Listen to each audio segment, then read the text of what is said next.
30 reviews. En 30 jours. Yes sir. Yeah. Comment ça va Patoche? J'ai mis mon t-shirt patoche pour les Knicks. Magnifique. Obligé. Moi j'ai mis un petit haut un peu col roulé parce que il fait froid. On se protège surtout de la merde qu'il y a à New York ces derniers mois et en ce moment.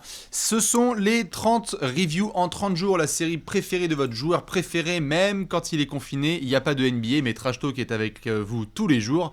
Vous l'avez déjà vu, on vous a balancé une petite review à peu près à chaque midi pour vous ambiancer. Tenez bon, lavez-vous les mains, restez chez vous comme on l'a dit. Ah oui, pardon, je croyais que tu allais dire tenez bon. Là, on passe la période difficile. On vient quand même de se taper les Hawks, les Pistons. Là, on fait les Knicks. Enfin, là, c'est quand même. Non, ça va être violent. C'est sûr que pour le mood général de la population française, on fait pas le meilleur des travaux là. Là, tenez bon, soyez patients. Petit ça. à petit, nous allons arriver vers des équipes où il y a de l'espoir. Quand même. Il y a de l'espoir, il y a un peu plus de talent et de perspectives à étudier. Tout à fait, il y a de l'enthousiasme, on parlera de tout ça en long et en large. Dans tous les cas, merci aussi à vous tous pour les messages que vous nous envoyez, puisqu'on continue évidemment à taffer à distance et vivre ce confinement tous ensemble. Les New York Knicks, évidemment, on va bien rigoler, on va bien discuter aussi, franchise mythique dont on doit faire la review. Chaque review commence forcément avec un coup d'œil dans le... Rétroviseur. Tout à fait, nous sommes dans le rétro et donc les Knicks, eh bien, on ne change pas une équipe qui perd, encore une bonne saison de merde. Ah bah là, de toute façon, enfin, bon là pour le coup, honnêtement, on peut pas dire... Basses, Oui, voilà, c'est ce que j'allais dire. Les attentes, ils ont, comment t'as dit, 21 victoires, 45 défaites, bon, oui, peut-être ils auraient pu en avoir un peu plus. Mais honnêtement, ils seraient à 18 victoires, enfin, tu vois, genre... C'est ça, et puis s'ils étaient à 25, on n'aurait pas fait une caisse non plus, quoi. Et voilà, on est dans le range où on les attendait, plus ça. ou moins, je pense. C'est ça. Ils sont 12e de l'Est, bon, pour moi, c'est... Quand tu vois l'effectif sur le papier, c'est plus ou moins là qu'on l'avait mis, il me semble, dans nos previews en début de saison. Oui, c'est à peu près ce range-là, puisque de toute façon, on avait vécu l'été dernier en se disant, bon... Qu'est-ce qui se passe au niveau de la free agency? Bon, au final, on est parti sur Julius Randle, Marcus Morris et Taj Gibson, comme on dit dans le jargon. Julius Erving. Voilà. Et Taj Durant. Et Taj Durant, tout à fait. Et à la draft, tu as évidemment eu Zion Barrett, comme on le sait tous. Donc, donc non, c'est clair que ça a été un peu compliqué pour les Knicks. Quand même, quand on fait le coup d'œil dans le rétro à New York, impossible de ne pas mentionner l'éviction de David Fisdale.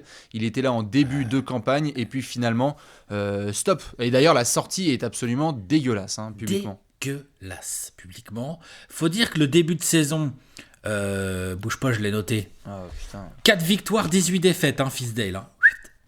C'est quand même, attention, 4 victoires en 22 matchs, bon, c'est pas beaucoup, quoi, on va dire. C'est violent, ouais. C'est violent. Et dans le jeu, n'en parlons même pas. Exactement, on en avait parlé, nous, dans un apéro.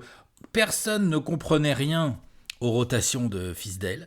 Il y a des mecs, un coup, ils jouaient 25 minutes, le match d'après, ils jouent 3 minutes. Ça, je déteste les coachs qui font ça. Ça m'énerve. J'aime bien, je préfère un truc un peu linéaire. Ou alors, tu dis à un mec, bah non, désolé, t'as perdu ta place. Ou tu vois, mais bien sûr. Le côté, genre bam, bam, bam, bam. Aucune régularité dans les rotations. À la main, on s'est posé 1500 questions pendant l'été. Dennis Smith Jr., Elfrid Payton, Frank Ntilikina, les deux ensemble. RJ Barrett, balle en main ou spot-up shooter? Voilà, c'est ça. Tous les ballons à Randle.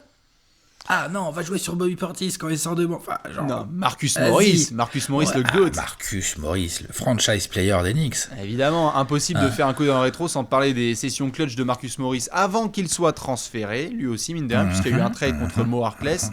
Tout à fait, aux Clippers. C'est ça, impossible de faire un coup d'œil dans le rétro non plus sans parler forcément des vétérans qui ont essayé de faire le travail. On a eu aussi quand même, et ça c'était les 2 plus grands moments de la saison des Knicks, les 2 victoires face à Kristaps Porzingis. Oh, bam. Et quand même.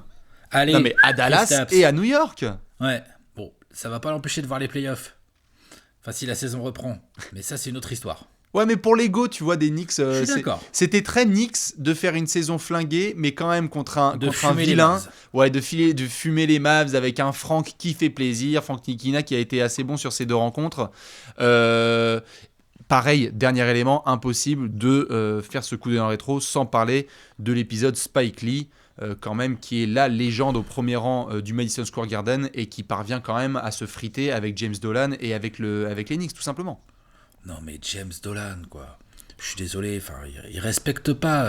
Pour moi, je savais pas qu'on pouvait aller encore plus profond, tu vois. Moi, je pensais qu'on avait atteint des profondeurs abyssales avec James Dolan, mais il y a encore la possibilité de, quoi. Donc là, on a pas d'équilibre, on a une des pires défenses de la ligue, hein. Une des pires attaques de la ligue. Ouais. Une des presque pires défenses, hein, parce qu'en défense, c'est pas tellement plus haut en termes de rating, en tout cas. Même s'il y a eu quelques efforts. Moi, j'ai vu quelques matchs où il y a eu quand même des vrais efforts sous la houlette de Mitchell Robinson, d'Elfrid Payton, de Frank Ntilikina, tu vois, ce genre de gars là, qui ont essayé un peu d'amener de la dureté et des qualités athlétiques sur la défense, mais bon, c'est loin de suffire.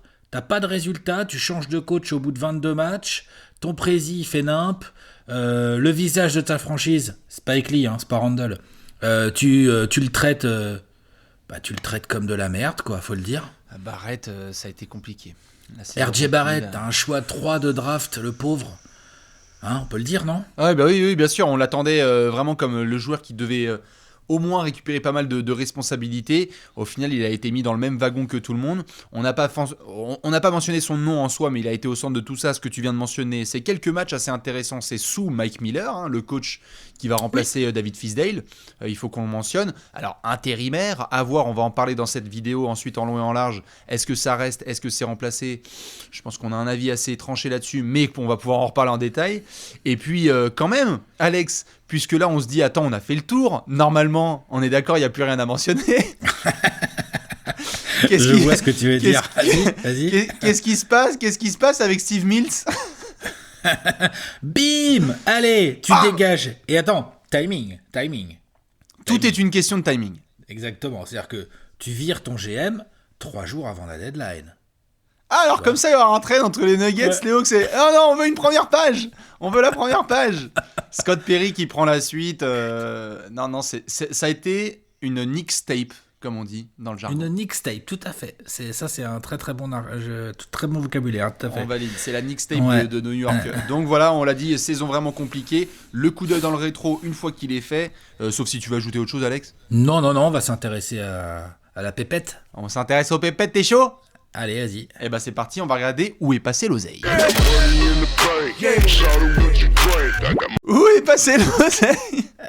Le flouze, la fraîche, les dollars, les Dolan. Les Dolan américains. Les Dolan américains, elle est belle. On est chaud ce matin. Très très chaud. Où est passé l'argent investi par Spike Lee depuis 93 ? On se demande justement ce qui s'est passé cette saison. Dans cette section, c'est très simple. On regarde un petit peu les finances des Knicks.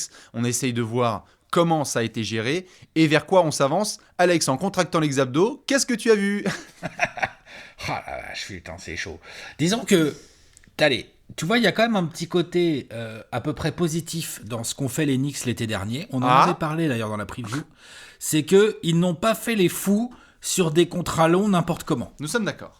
Donc au moins, ils vont pouvoir recommencer à faire de la merde dès cet été, tu vois. Cet été, on peut recommencer à prendre des contrats courts. Non, pourris, non, mais courts. Non. Non, en plus, je suis méchant, c'est pas vrai. C'est pas vrai. Genre, le seul vétéran qui a un contrat un peu long encore chez les Knicks, c'est Julius Randle, puisque sa saison prochaine, la 2020-21, est garantie et qu'il en a même une autre en 2021-22 qui est genre en team option, je crois. Enfin, en tout cas, elle n'est pas garantie, quoi. C'est du 20 millions la saison, à peu près, 19 ? Ouais, là, il était à 18 cette année, 19 la suivante et 20 après. C'est ça. Et juste Randle, en soi, la production est à la hauteur du contrat.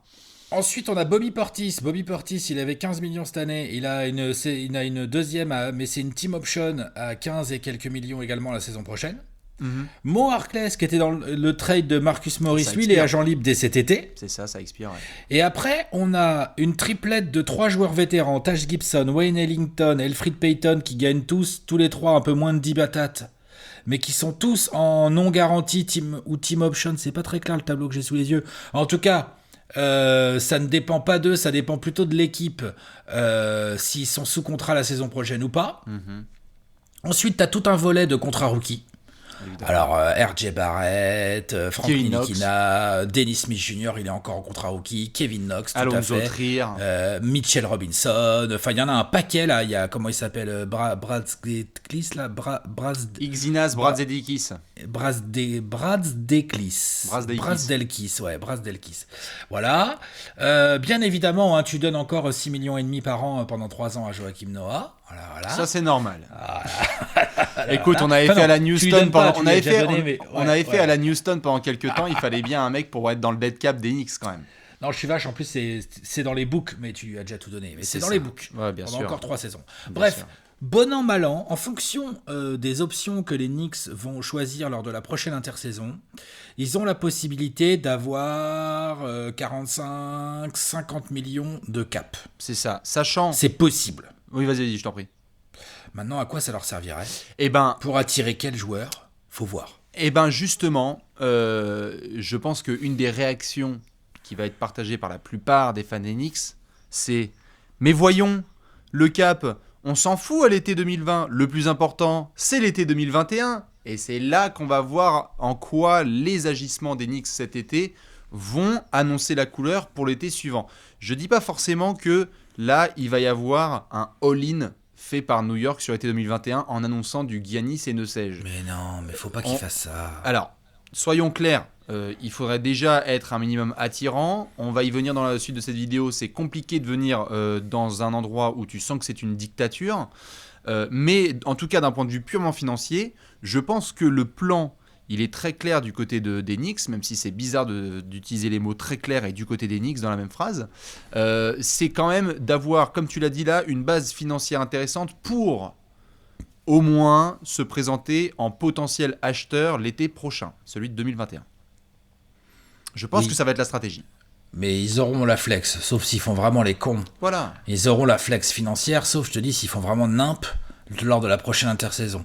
Mais normalement, ils auront de la flex financière. La vraie question, c'est comment tu construis une équipe qui soit, au-delà de la flex financière, qui soit un minimum attirante, où une star a envie de se mettre Ah mais dedans. bien sûr, chaque chose en son temps. Mais là, je ne parle que de finance.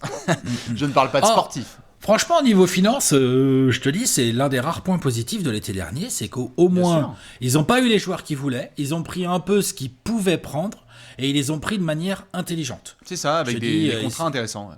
Voilà, il y a quelques années, je pense que Taj Gibson, il aurait pris 80 millions sur 4 ans au Knicks. J'exagère Voilà. un peu, Non, mais tu vois ce que je veux dire. quoi. Totalement. Il pourrait y avoir, il pourrait, et normalement, quand on regarde l'historique des Knicks, ce n'est pas normal qu'il n'y ait pas un Chandler Parsons qui traîne dans le coin, qu'il n'y ait Voilà, pas un Nico c'est ça. Batum, ou qu'il n'y ait Et pas Julius un gars Randle, comme c'est ça. un contrat max, hein, normalement. Et voilà, exactement. Ça a été, tout à fait, non mais ça a été assez bien géré. Donc là-dessus, Non, kudos pour voilà. les Knicks. On va voir ce que ça va donner. Ça fait du bien, en tout cas dans l'histoire récente des Knicks, d'avoir une banque qui a à peu près une bonne tête. C'est propre, c'est propre. C'est assez propre, C'est tout propre, à fait. tout En à attendant fait. de voir comment est-ce que tu vas utiliser justement certains de ces assets, puisque on le sait, Alex évidemment, des joueurs avec des contrats assez malléables, ça offre de la flexibilité sur le marché pour faire des Ouais. transferts. Surtout qu'en plus, ta base de jeunes avec du talent, pour l'instant, elle te coûte pas trop cher. C'est ça. Et pendant encore quelques années, vu que la plupart sont des rookies. Donc ça, Tout à c'est quand même cool. Ça, Voilà. c'est le point qui est positif. Donc, les finances des Knicks, on vous invite évidemment à les regarder si vous voulez, pendant que James Dolan compte ses dollars en faisant des concerts de jazz, évidemment, à la mi-temps. Nous, on va devoir enchaîner, mon cher Alex. Il se passe quoi là, Allez. après Eh ben, on va aller checker un petit peu le côté Dédèche, quoi, le tactico-technique. Nous sommes bien d'accord, c'est l'heure du point tactico-technique.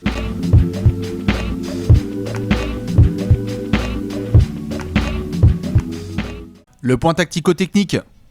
Hashtag expert avec un grand H, comme dans Dédèche. Voilà, exactement. C'est le point tactico-technique. On va faire les experts, on prend la tablette et on se demande tiens, qu'est-ce qui a été proposé comme jeu. Alors, on l'a déjà vécu ce type de modèle dans d'autres franchises où il y a un changement de coach en plein milieu de la saison. Difficile à la fois de se dire tiens, qu'est-ce qu'on a aimé chez Fisdale puisque le mec est pas là. On va quand même le faire rapidement. Alex, tu l'as dit tout à l'heure, déception quand même dans le jeu. Ah ouais, Fisdale, ouais. Ouais, moi j'ai été déçu. Répartition Quand- des meneurs. Quand il est arrivé, j'y croyais un peu. Ah non, Et ça s'est vite effrité. Quand il est arrivé, moi j'y croyais, moi. non. Si, Non, tu y croyais pas. si. Je te jure, en plus, j'étais un peu sous ce prisme-là, genre ouais, il peut peut-être prendre un peu de pression médiatique sur lui, c'est des jeunes. Je croyais pas que FizzDale était un grand tacticien, mais je croyais que c'était un mec qui pouvait peut-être un peu aider certains jeunes à progresser, à la manière d'un Mark Jackson, ou tu vois, d'un coach, d'un Doc Rivers, ou des trucs comme ça, tu vois. Bon, je me suis enflammé. Bah, finalement, c'est Dominique Rivière, comme on dit. Je me suis enflammé. Non, franchement, tactiquement surtout, affreux.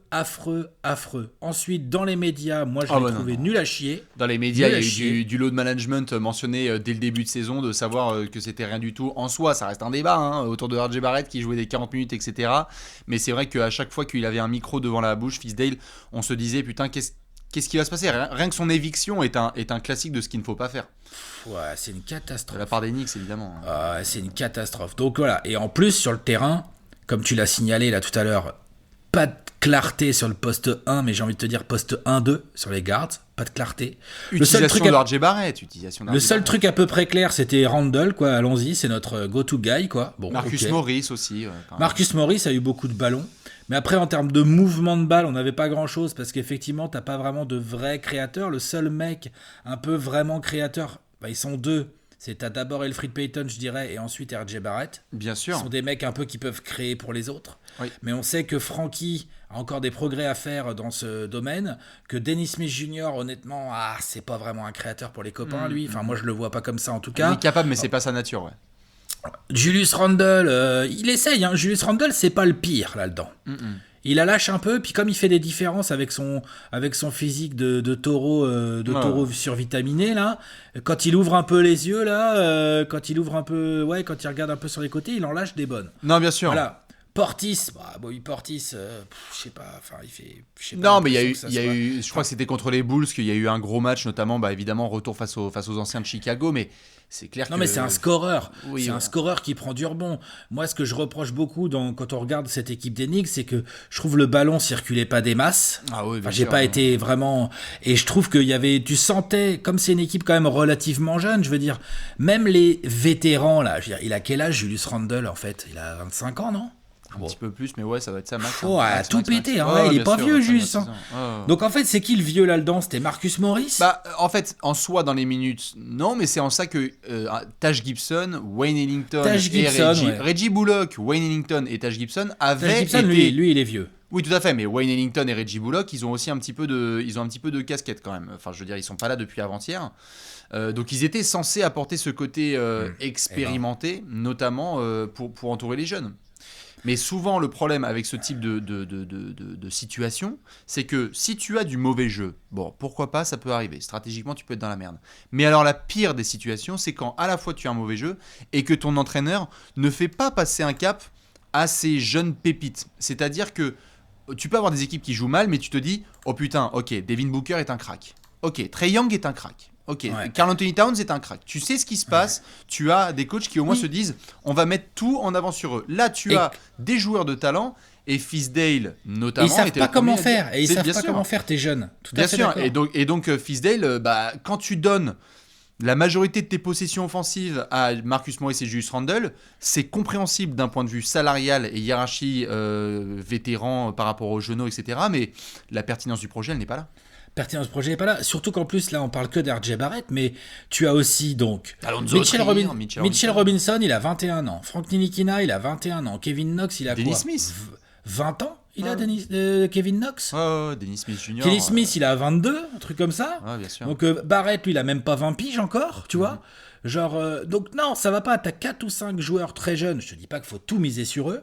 Mais il faut au moins qu'il y ait un semblant de structure, que les mecs sachent un peu quel est leur rôle, quoi. Bien Là, sûr. tu sens que les mecs sont paumés, quoi. Donc ça, c'est vraiment le gros reproche qu'on peut faire à FizzDale sur le début de saison. C'est à mon avis pour ça qu'il s'est fait virer aussi, au-delà même des résultats. Tout à fait. Il y a eu comme tu l'as dit, il y a eu quelques moments de mieux avec Mike Miller. Il y a eu des sessions défensive notamment assez intéressante. Il y a eu un enthousiasme dans le jeu qui a été un peu plus intéressant. Des victoires, on s'en souvient début février, notamment à Indiana ou à Détroit aussi, où je crois que c'était chez les Cavs. Pistons, non, mais il y a eu quelques bons matchs, Pacers, même des matchs. Et en soi, ce ne sont pas des gros cylindrés. Enfin, les Pacers, oui, mais les autres, pas trop. Mais il y a eu dans le jeu, on a vu l'émergence d'Elfrid Payton, par exemple. On a enfin un choix clair à la main. Voilà, c'est lui le meneur titulaire, point barre. C'est ça. Moi, je dis pas oui, je dis pas non, je dis juste au moins c'est clair. Au moins, c'est Au très moins, clair, tu sais comment jouer, quoi. Donc, vu qu'il y a eu un petit peu de mieux, ça n'a pas non plus été traduit en un incroyable nombre de victoires et une winning streak de fou, mais Mike Miller Non, a mais fait de son mieux. Ils en sont pas là, les Knicks, là. Ils en sont à chercher, genre... franchement, honnêtement, Bastien, c'est quoi le 5 majeur des Knicks? Vas-y. C'est quoi le 5? Vas-y, c'est quoi? Julius Randle, Ouais, poste 4. Poste 4. Taj Gibson. Ouais, en 5, ouais, ok, c'est ta raquette, ouais. Normalement, tu avais du Marcus Morris, mais quand il est pas là, tu vas foutre du Harkless. Et Ouais. puis t'as Elfrid Payton et tu te démerdes en poste 2. C'est qui ton poste 2, ouais? Hein? Tu RJ Barrett? Bah, tu peux prendre Barrett ou tu peux foutre Franck, tu peux tester des choses, Reggie. Donc t'es quand même d'accord avec moi que si demain moi je suis nommé coach des Knicks et que je te dis ok, moi mon 5 majeur ça va être Elfrid Payton avec Reggie Bullock en 2, RJ Barrett en 3, Julius Randle en 4 et Mitchell Robinson titulaire. J'ai le droit de faire ça, c'est pas scandaleux, t'es d'accord? Bien sûr. Ça tient la route. Ouais.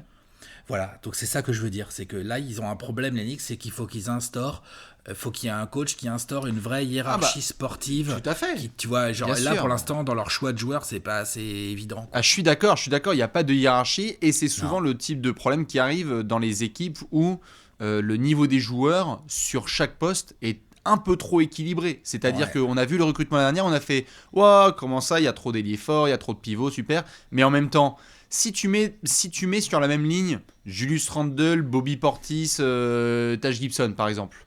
Oui. Julius il a un peu de vent, mais pas non voilà, plus, exactement. Julius, il a un peu de vent, mais il n'y a pas un clear cut.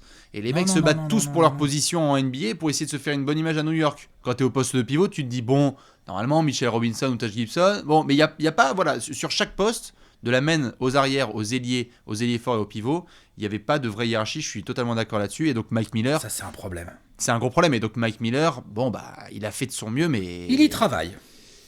Il a travaillé. Je pense qu'on va pouvoir bientôt parler au passé. Ouais, il y a travaillé, tout à fait. Ah, parce que j'y viens maintenant, Alex. On peut parler de tactico-technique pendant autant de temps qu'on veut. On peut dire, voilà, c'est super d'avoir fait des pick and pop avec Marcus Morris. Mais là, la suite réelle, c'est notamment de savoir qui est l'homme qui va prendre qui est le prochain coach, qui est le 37e coach depuis 2012. J'ai une idée, moi. J'ai une bonne idée. Attention à pas redire ce que j'ai dit la dernière fois à l'apéro. Hein. Bon, je sais plus ce que t'as dit. Est-ce que ça commence par T et ça finit par Do? Par T et par Do? Ah non. Ouais. Non? D'accord, vas-y. Non, bah non, je la garde pour mon projostic. D'accord, vas-y. Ah ouais, d'accord, vas-y. Tu veux je fais un teasing aux gens, quoi. Ah, mais je sais très bien qui tu vas dire. Est-ce que ça commence par K et ça finit par Son? Vas-y, Alex. Allez, je garde ça pour le projostic. Mais oui, ah ouais, d'accord. Le coach. Bah oui, je le garde pour le projostic, bien sûr. Ok, très bien. Ça fait partie de ma projection. Ça va être le gros dossier de cet été. Hein. Mike Miller, on dit, il va dégager. Ok, je pense que c'est vrai. Oui, je suis d'accord, je suis. Mais faut pas mettre n'importe qui parce que le boulot de Mike Miller n'est pas mauvais. Non, bien sûr, il n'est pas mauvais. Sur ce qu'on vient de voir, sur combien de matchs il a eu là, 45 ou un truc comme ça. Ouais. Ouais, parce qu'il a fait 4-18 Fisdale, donc ça fait 22. Ouais, ça, il en a eu environ 45. Bah, c'est pas mauvais. Donc, si c'est pour prendre un nouveau Fisdale en pire. Non, mais bien sûr. Tu vois, genre, autant peut-être garder Mike Miller à un moment donné. Peut-être que New York a besoin. Et ça va nous emmener vers la question de la mort. Peut-être que New York a besoin de arrêter de vouloir briller tout de suite et de se construire intelligemment en se disant ok, on travaille, on construit une base de jeunes, on voit lesquels on veut garder, on essaie de bien drafter, bon là ils ont des contrats courts pour avoir de la flex, après une fois qu'on commence à redevenir crédible, on essaie de pécho une star et là on redevient les Knicks. Genre par exemple voilà. Ce qui se passe à peu près à cette station de métro du Madison Square Garden. Ouais, c'est ça. On est d'accord, ce qui a pu être testé du côté de Brooklyn, mais on n'en parle pas plus. Oui, ou dans plein d'autres endroits. Hein. Ah bien sûr, il y en a d'autres endroits où ça a été fait, je suis d'accord. Justement, tu viens de le mentionner, on va se poser une grosse question, c'est l'heure de quoi, Alex ? Allez, the question of the death. C'est l'heure de la question de la mort.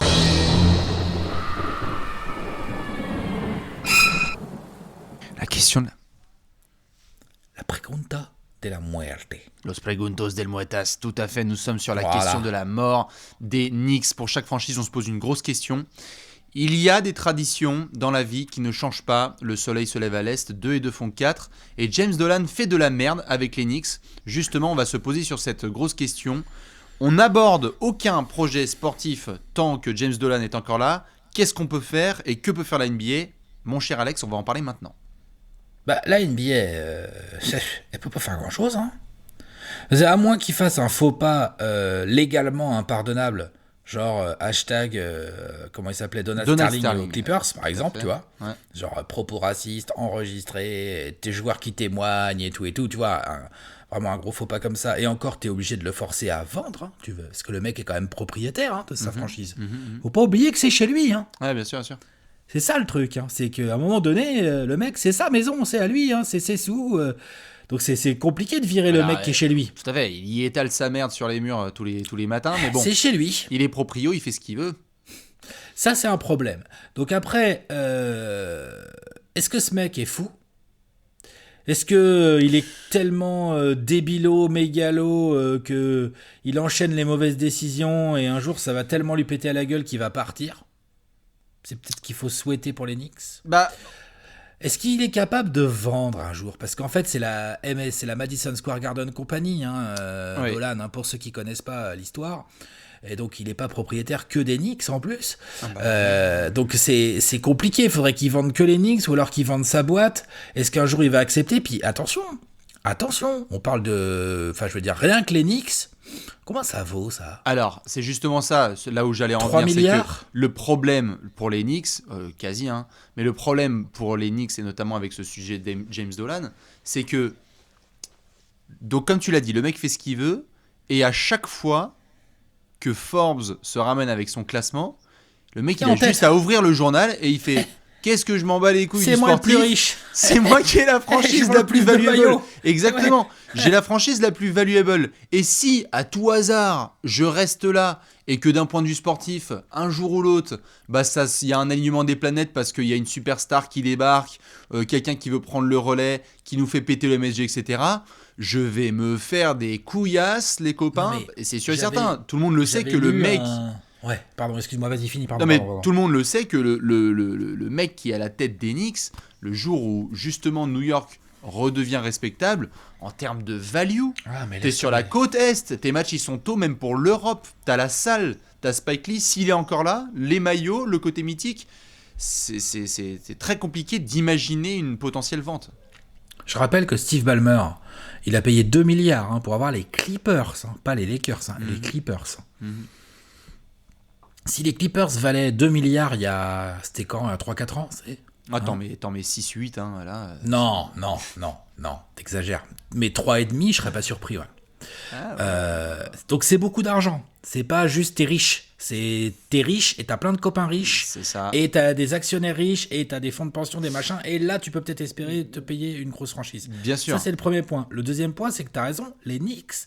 Enfin, j'avais vu un papier dans je sais plus quel magazine de sport business, là, je sais plus quoi, où le Madison Square Garden, en termes de destination de sport pour les Européens, non, mais c'est 50%.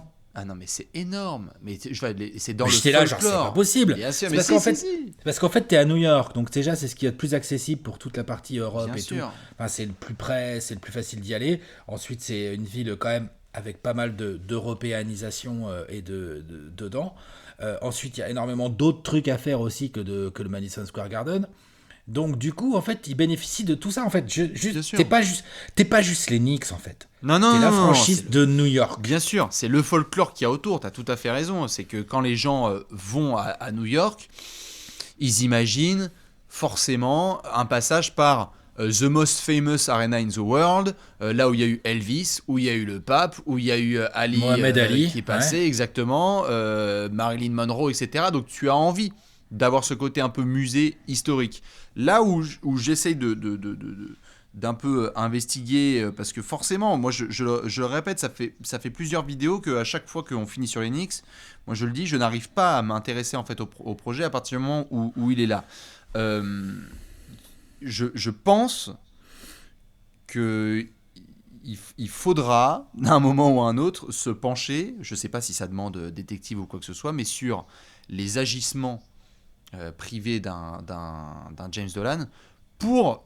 Je dis pas qu'il faut provoquer une situation à Donald Sterling parce que ça ce serait pas Ah, top. tu veux faire un complot, toi? Je parle pas de complot. Je dis pas qu'il faut pourrir la vie de quelqu'un. C'est pas ça. C'est pas ça. Je dis simplement que il y a jusque-là suffisamment d'éléments pour voir que James Dolan est capable d'agir comme une ordure. Je veux dire, on a publiquement suffisamment d'éléments pour voir ça. Si il faut investir pour trouver quelque chose qui ensuite, selon la règle NBA des proprios, selon un voting très précis, etc., tu peux le booter, je crois que ça y réfléchit forcément dans les bureaux de la NBA. Ce n'est pas à l'avantage de la Ligue d'avoir des Knicks aussi mauvais, aussi pointés du doigt, dans une ère pareille où le basket monte en flèche. Non, mais ça, on est d'accord. Et il est clair, il est évident maintenant, après tout ce qui a été essayé chez les Knicks, que le souci numéro 1, c'est le proprio. Il fait trop de mauvais choix, déjà. Il met trop de personnes, soit il leur laisse pas le temps de travailler, soit il met des gens qui sont pas à la hauteur de l'emploi. Bien sûr. Ça, c'est le premier truc. Deuxièmement, il donne une image absolument horrible de sa franchise, où, du coup, les meilleurs joueurs, je pense aujourd'hui, ils font mais non, je vais pas aller jouer pour les Knicks. Mais bien sûr. Mais c'est ce qui est sorti cet été. Hein. Alors que jouer au Madison Square Garden avec un maillot des Knicks sur les épaules, quand t'es une star du basket, pardon, là les mecs ont même plus envie. C'est-à-dire que les mecs sont là genre ouais non, franchement l'organisation, merci, ça va aller. Bah oui, et c'est ce qu'on a vu cet été. Et c'est ce qu'on a vu cet été. Et les Scuds sont sortis à la fois publiquement et en coulisses. C'est-à-dire qu'on a vu des joueurs qui ont dit mais les gars, il y a un moment aussi où ouais, si c'est la gloire à Brooklyn en l'espace de quelques mois par rapport aux Knicks après tout ce qu'ils représentent et qu'on vient de mentionner, c'est aussi parce que les gars, si vous pensez que juste un basketteur, ça ne pense que au maillot qu'il porte, à la salle, etc. Non, il faut que avant tout un basketteur ce soit un basketteur et que donc il ait le meilleur staff possible, il ait un sentiment de stabilité et il sache que tout va être fait dans l'optique de remporter une bague. Là, quand tu es un joueur des Knicks, tu te dis bon, les derniers choix de draft, difficile de s'ambiancer, les signatures, difficile d'y croire. Et quel coach vais-je avoir dans 8 mois ? Ne serait-ce quel général manager je vais avoir dans 6 mois ? C'est-à-dire que Frank Ntilikina, ça fait quoi ? Ça fait 3 ans qu'il est en NBA. Il a déjà eu 3 décisionnaires sous sa plume. Hein. Il a eu Phil Jackson, il a eu Steve Mills, il a eu Scott Perry. Et l'histoire avec Spike Lee. Spike Lee, il est trop respecté dans le milieu du basket. Une histoire comme ça avec un mec aussi respecté, t'as forcément des joueurs, des agents de joueurs, des amis de joueurs, tout ce que tu veux qui disent attends, mais c'est quoi ce délire ? Non, jamais je m'aventure là-dedans. Tu vois, genre, moi je vais associer mon image à ce truc-là ? Non. Tout à fait, parce qu'en plus, ceux qui s'y sont associés, bah, tu vois, on peut dire ce qu'on veut, on l'a souvent taquiné, etc. Mais regardons ce qui s'est passé malheureusement pour un gars comme Melo. C'est-à-dire que parfois, évidemment, c'est lui aussi qui a tendu le bâton, mais malheureusement, il a été aussi associé ad vitam aeternam à une image de loser, alors que c'était un crack offensif qui aurait pu faire beaucoup de choses dans une franchise plus stable, plus carrée, etc. Et ce qui s'est passé, on était là genre waouh, Amaré aux Suns, incroyable. Et puis Amaré, il y a eu des débuts bien aux Knicks, et puis il y a eu des décisions qui ont fait que en fait ça n'allait pas.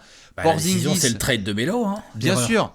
Porzingis, il y a un choix de draft où on voit qu'il y a un All-Star qui passe, et au bout de 15 mois, il y a un... Il est pas content, il a envie de partir et tout, enfin ça va pas. C'est ça, les meetings de fin de saison, ça n'allait pas, donc tous les messages que tu envoies ne sont pas bons, et donc malheureusement, hein, et peut-être que ça peut sembler redondant pour certains, mais moi je n'arrive pas à concevoir un modèle dans lequel soudainement, ça y est, les Knicks en 2021 vont être excitants, vont avoir des sous et vont attirer des joueurs. T'es Giannis, t'as jamais envie de te foutre là-dedans. Never. Et j'ai hâte que cette partie elle soit séquencée quand il va signer là-bas. Mais c'est tellement chaud, tu vois. C'est tellement chaud. Non, mais pour moi, le vrai moyen, c'est effectivement s'il pouvait y avoir un angle pour essayer de dismiss l'ami Dolan, mais je n'y crois pas trop. Le moyen, ce serait qu'il prenne du recul, qu'il file les rênes un peu à quelqu'un d'autre. et qu'il y ait enfin un GM, un président qui puisse avoir des mains un peu plus libres pour faire du travail déjà, pour commencer. Nettoyer, là, le nettoyage financier a déjà commencé. Ensuite, va y avoir un nettoyage en termes de talent. Tu gardes ceux que tu sens bien et tu construis autour et tu leur donnes des vraies chances. Et pour ça, il va te falloir un coach qui se fasse pas virer au bout de 6 mois. Donc ça fait beaucoup de choses à faire. Le chemin est très très long. Pour moi, ils seront pas prêts à l'été 2021. Non, bien sûr. Enfin, on verra qui sera signé. Si ça se trouve, ils arriveront à trouver un moyen de signer parce que ils auront des sous et que certains par domino n'auront pas leurs offres max. Mais c'est clair que c'est très compliqué. On va suivre de près ce qui va se passer avec ces Knicks. On attend évidemment aussi l'arrivée d'une potentielle star venant de la draft, c'est-à-dire une pépite qui est bien coachée et qui sait qu'elle va être bien coachée pendant plusieurs mois, ce qui n'est juste pas le cas ces dernières années. Dites-nous ce que vous pensez de la question de la mort de James Dolan. Quel est le plan si vous avez, par exemple, je sais pas, des cordes, des costumes tout noirs avec des cagoules, et puis on se ramène dans son bureau et on le kidnappe. Et après, on s'en occupe, on met du goudron et des plumes. C'est une des options. Mais dans tous les cas, nous, après, on va devoir s'occuper de quoi, Alex ? Du Golden, du Gerrard. Exactement, c'est l'heure du trophée du peuple, c'est l'heure du Gérard d'or.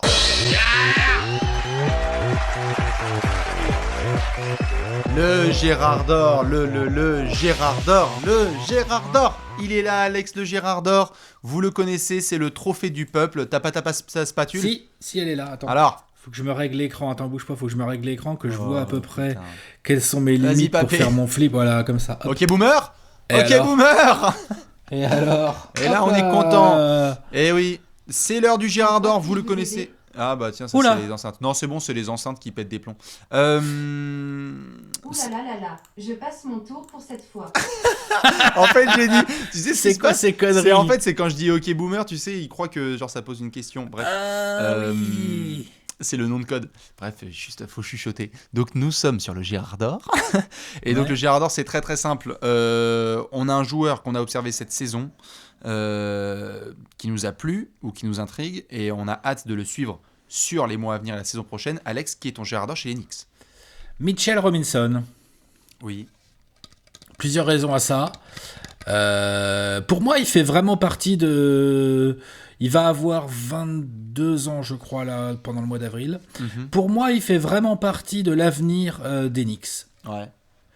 Parce que il a des défauts. Mitchell Robinson, il a des défauts. Il est encore très frustrant en attaque. Pour prendre des fautes, il y a du monde. Exactement. Wow. Et alors, il saute n'importe comment, et donc il prend beaucoup de fautes bêtes. C'est assez facile. En même temps, il protège bien son cercle. En même temps, il le protège pas toujours très intelligemment. Donc ça, là-dessus, gros défaut. Mais moi, je pars du principe que vu l'âge qu'il a, la défense, c'est quelque chose qui s'apprend aussi. Et la stratégie de défense, c'est quelque chose qui s'apprend. Par contre, on peut pas m'enlever que Mitchell Robinson, il a des instincts et un goût inné pour la défense. Il aime ça. Il a pas peur. Il monte au contre sur tout ce qui bouge, quitte à se faire postériser. Il est très présent au rebond, même sur des volumes de minutes très très courts. Volume de minutes très souvent raccourcis parce que l'autre, il rentre en jeu, boum. Il rentre en jeu en fin de premier quart, il débute le deuxième quart, il a déjà 3 fautes. Enfin bref, ça c'est très énervant parce que quand tu vois ce qu'il peut produire en termes de volume, et je parle que des comptes, mais il est très bon sur les interceptions également, parce qu'il a beau être un 7-footer, il est quand même vachement mobile. Il est mobile, il est puissant, il est rapide latéralement, il est agile, il a une très belle détente, enfin c'est un très très bel athlète. C'est vraiment un rim runner qui prend des rebonds et qui protège son cercle, très intéressant pour la NBA actuelle. Moi je pense que ça peut être la pièce centrale de la raquette des Knicks dans le futur. Tu vois, à côté d'un ailier fort à la Julius Randle, moi je trouve que c'est pas si peu complémentaire que ça, dans le genre de profil, hein, tu vois. Donc j'en fais mon Gérard d'or cette année parce que j'ai quelques réserves sur sa gestion des fautes. Mais ça, je pense vraiment qu'un vrai coach pourrait l'aider aussi. Tout à fait. Ça s'apprend. Attends, gérer des fautes, ça s'apprend. Oui, des assistants, un coach, normalement, tu apprends ça, tu lui mets des taquets dans la gueule et puis c'est tout. Monter au contre dans le bon timing, pour moi, c'est plus dur à apprendre que de gérer ses fautes. Mitchell Robinson, il a un potentiel 2 contre et demi par match. Sans problème. Minimum, il y est peut-être même déjà d'ailleurs. Ah mais franchement c'est minimum. Il peut vraiment faire du 4 contre par match. C'est un excellent compteur pour son âge. cette saison. 2 par match déjà cette saison. Putain, 2 par match en jouant quoi, 23 minutes, 26 minutes 23 minutes. Putain, il fait plus de 3 fautes par match. Waouh, en 23 c'est minutes. relou, Il faut c'est vraiment relou. qu'il apprenne à gérer. Ouais. Il prend beaucoup de rebonds offensifs. Bah oui. Mais en même temps, en attaque, c'est un mec avec lequel tu peux vraiment jouer parce qu'il sait ce qu'il sait faire. Il roule vers le cercle, il joue auprès et il score sur des rebonds offensifs. C'est pas un mec qui va te demander trop le ballon et tout ça. Donc c'est aussi intéressant d'avoir des joueurs comme ça dans ton équipe pour équilibrer. Il a fait énormément de matchs à 5, 6, 7 rebonds offensifs. C'est très intéressant. Donc activité, hustle, volume de jeu, qualité athlétique, mentalité Madison Square Garden, clairement. Donc moi j'aime bien. J'aime bien, c'est mon Gérard d'or et j'espère que les Knicks ne vont pas nous le gâcher celui-là parce que moi je dis qu'il y a un très bon pivot avec une longue carrière devant lui en NBA s'il fait pas le con. Bien sûr, je suis d'accord. Et puis c'est un modèle aussi qu'on connaît bien. Hein. Parfois les déclics, ça se joue à pas grand-chose. Demandez à Tyson Chandler ce que ça fait d'avoir un partenaire de pick and roll comme Chris Paul. Demandez à Clint Capela ce que ça fait d'avoir James Harden. Demandez à tous ces pivots qui peuvent être frustrants en fait au premier abord, mais qui en fait, une fois qu'ils ont un pur meneur sur pick and roll qui les nourrit bien, deviennent en fait des All-Stars, quasi All-Stars tout simplement. Donc le jour où les Knicks réalisent peut-être qu'en fait ils doivent avoir un pick and roll, je vais essayer de trouver la stat, mais je ne sais pas combien il y a eu de pick and roll à RJ Barrett, Mitchell Robinson. Pas beaucoup. Et bah la stat c'est pas beaucoup. Je crois que c'est ça, c'est pas beaucoup ou sur pas 20. assez. Ouais, c'est ça. Ou pas assez. Ouais, pas assez sur 50. Donc Mitchell Robinson, c'est le Gérard d'or d'Alex. Et bien justement en transition, moi je vais prendre monsieur RJ Barrett. La saison a été tellement compliquée pour lui par rapport au contexte dans lequel il était, impossible d'être vraiment responsabilisé. Des moments certes frustrants de sa part, parce que parfois tête un petit peu trop baissée, mais voilà, là où je suis pareil pour Mitchell Robinson, c'est que RJ Barrett, tous les soirs, ça joue dur, il y va. Il va au mastic à chaque fois. Il a montré qu'il pouvait faire des grands matchs. Il a montré qu'il pouvait s'ajuster quand on lui a parfois réduit son temps de jeu, augmenté son temps de jeu, dit c'est par ici, c'est par là, pression médiatique. Avant qu'il y ait sa draft à New York, je disais que c'était un crack. Je continue de le maintenir. Je pense que là, c'est limite exceptionnel qu'il soit encore vivant après cette saison à New York parce que c'est il n'est pas aidé. Hein. Il n'est pas aidé. Il est vraiment de tous les rookies. Je crois que personne n'a été dans une situation aussi flinguée que celle de RJ Barrett à New York.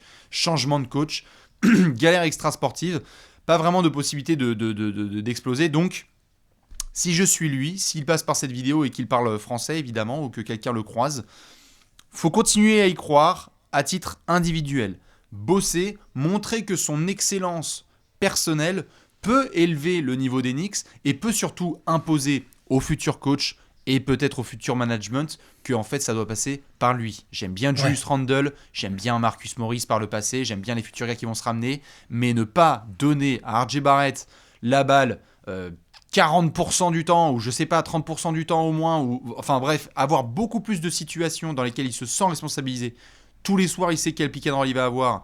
Et le jeter dans le grand bain de la planète des grands garçons, c'est-à-dire le money time, tu lui files la gonfle et tu te démerdes. C'est pas Elfrid Payton, l'avenir des Knicks, c'est RJ Barrett. Donc il faut qu'il se fasse les dents, que parfois il se fasse huer par le MSG, mais aussi qu'il se relève. Ça passe par là. Eh bien, j'ai très hâte de voir cet été les travaux de RJ et qu'il revienne la saison prochaine avec, je l'espère, un coach dont les premiers mots sera il faut que RJ Barrett se développe sous ma protection. Non, voilà RJ Barrett, clairement. Pour le Gérard. Faut suivre ça de près. Faut suivre ça c'est de deux très beaux près. Gérards, ça. Ah bah oui, clairement, Mitchell Robinson et RJ Barrett, c'est des gars qui sont faits pour le MSG. Dites-nous, vous, qui vous avez en Gérard d'or. Je crois que nous, Alex, on va devoir terminer avec une petite section. Un petit projo. C'est l'heure du projostic. Projostic time. Le projostic, à cheval entre la projection et le pronostic. Tout à fait, 24 secondes pour Alex, 24 secondes pour Ubi. Vous pouvez le faire aussi. Le projostic, c'est simple. On essaie de se projeter sur les prochains mois et de faire une petite liste de courses, surtout en cette période de confinage. Alex, tu es prêt ? Oui. Attention, 3, 2, 1, Dave de Boucher. Faut continuer à chercher de la stabilité. Là, il y a une petite base de stabilité financière avec un peu de flexibilité, ça c'est bien. Il va falloir bien drafter aussi de nouveau. Ok, c'est très important. Un autre bon jeune, ça peut pas faire de mal. Et ensuite, quitte à ne pas garder Mike Miller, il va falloir prendre Kenny Atkinson. Voilà. Pour moi, ça doit être le premier coup de fil de Steve Mills. Ça doit être bah voilà quoi. Salut Kenny, qu'est-ce que tu veux? Ah, ok, tu veux ça? Bah je te le donne. Mais je veux que tu me rendes de la grandeur aux Knicks. Je veux que mon projet sportif se développe. Voilà. Magnifique. 37. Ça va? C'est là, c'est bien. On est dans le temps des positions NCA, on est bon. Eh bien, je vais essayer de faire aussi bien. 3, 2, 1, top chrono. De l'espoir, il y en a toujours quand on suit les Knicks. Kenny Atkinson, j'ai envie de valider. Mais comme je l'ai dit souvent, on va partir sur Tom Thibodeau, hein, on va faire ça bien, on va prendre Tibbs et on va essayer de redonner un peu de gloire défensive au Madison Square Garden. Je ne m'intéresse pas plus que ça, encore une fois, au projet global tant qu'il y a James Dolan qui est à la tête, tant qu'il n'y a pas un GM qui est là pendant plus de 1 an. On va voir ce qui va se passer, mais en tout cas, sûr et certain, il nous faut un bête de coach. Et après, les coachs, ça peut faire des joueurs pas mal ou au moins une identité. On l'a bien vu avec Atkinson, on l'a bien vu avec d'autres joueurs dans d'autres franchises. Non mais Thibodeau, c'est pas con non plus. Hein. Pourquoi pas, à vérifier ce que ça pourrait donner. En tout cas, entre Kenny Atkinson, Tom Thibodeau ou quelqu'un d'autre, peut-être Tyronn Lue, dites-nous ce que vous pensez de la situation des Knicks au global. Quel coach doit diriger cette équipe? Alex, nous on se retrouve demain? Ouais, c'est parti. On a demain, une on va autre voir. petite review. Ouais, exactement. On va du côté de la ville là-bas, tu sais, où il y a du vent. Ah, je vois ce que tu veux dire. Très bien. Et bien, on pose des anoraks, on vous fait des bisous et on se retrouve demain. Bisous à Ciao. tous, Alex, on se Ciao. check. Allez, ciao! I know you